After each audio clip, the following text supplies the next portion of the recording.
سلام به همه دوستان عزیز، حالتون چطوره؟ امروز قرار است 3 فیلم عاشقانه معرفی کنم. اولین فیلممون اشتباه من. فیلم سینمایی اشتباه من یکی از پرحاشیه‌ترین فیلمایی است که منتشر شده است.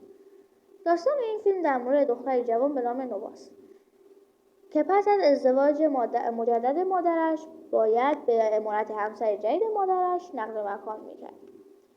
نووا برخلاف میلش مجبور به ترک دوست پسر و دیگر دوستانش می شود تا به سوی زندگی جدید خود برود. اما نووا خبر ندارد که سرنوشت داستان عجیبی برای او در نظر گرفته است. پس از اینکه نووا به همراه مادرش به خانه جدیدشان نقل مکان می کند، با برادر ناتنی خود نیک آشنا می شود. او و نیک بیشتر با یکدیگر آشنا می شود. هرچه زمان بیشتری می‌گذرد این دو اوقات بیشتری با یکدیگر سپری می‌کنند و ناگهان نوا و نیک متوجه می‌شوند اگر پدر و مادرشان از این عشق خبردار شود چه اتفاقی می‌افتد. نوا و نیک سعی می‌کنند تا عشق خود را از چشم دیگران مخفی نگه دارند. به نظر شما در این راه موفق خواهند شد؟ خب بریم برای فیلم بعدی. غرفه بوسه. این فیلمیه که شاید محتوایی نداشته باشه ولی شاید از غم و غصه آدمو بیرون میاره و شاید هم آخرش حس خوبی به آدم دست بده.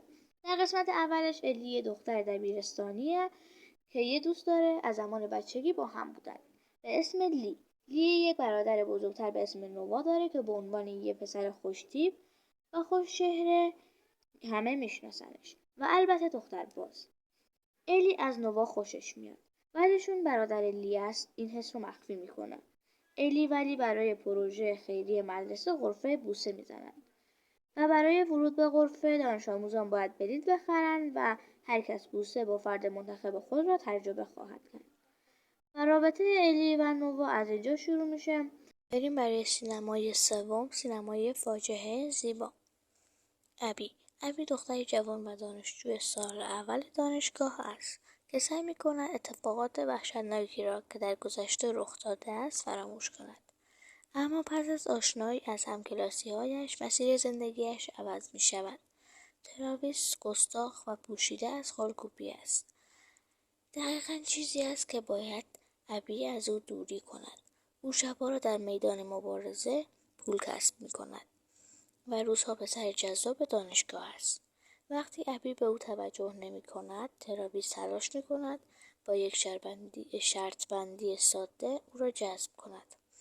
اگر تراویس ببازد باید 1 ماه تنها بماند، ولی اگر ابی ببازد باید 1 ماه در آپارتمان تراویس زندگی کند. در هر صورت تراویس هیچ نمی‌داند آینده چه چیزی در دست دارد. تراویس قبل از مرگ مادرش 2 چیز را از او آموخت: عشق سخت، مبارزه سخت‌تر.